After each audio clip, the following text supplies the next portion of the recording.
সেটা হলো আয়াতুল কুরসি। 5 ওয়াক্ত নামাজের পরে, হ্যাঁ, ঘুমানোর শুরুতে, বিশেষ করে 5 ওয়াক্ত নামাজের পরে যে ব্যক্তি আয়াতুল কুরসি পড়বে, নবী আলাইহিস সালাম বলেছেন সেজন্য জান্নাত চলেই গেছে। হ্যাঁ, তাহলে জান্নাতের নিয়ামত ভোগ করতেছে না কেন? কারণ সে মৃত্যুবরণ করেনি। হ্যাঁ, মৃত্যুবরণ করার সঙ্গে সঙ্গেই সে জান্নাতে চলে যাবে। সেটা হলো আয়াতুল কুরসি।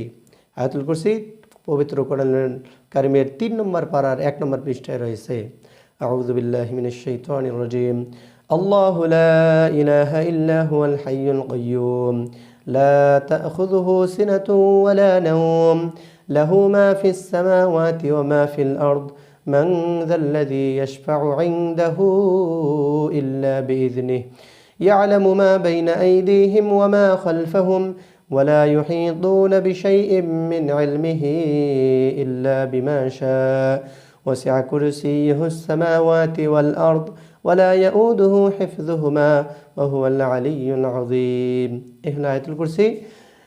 آية الكرسي 5 ওয়াক্ত নামাজের পরে শরীরে ফুঁক দেবেন। যাবতীয় বিপদ থেকে আল্লাহ রাব্বুল আলামিন হেফাজত করবেন। আর মৃত্যুবরণ করলে তো জান্নাত কনফার্ম ইনশাআল্লাহ।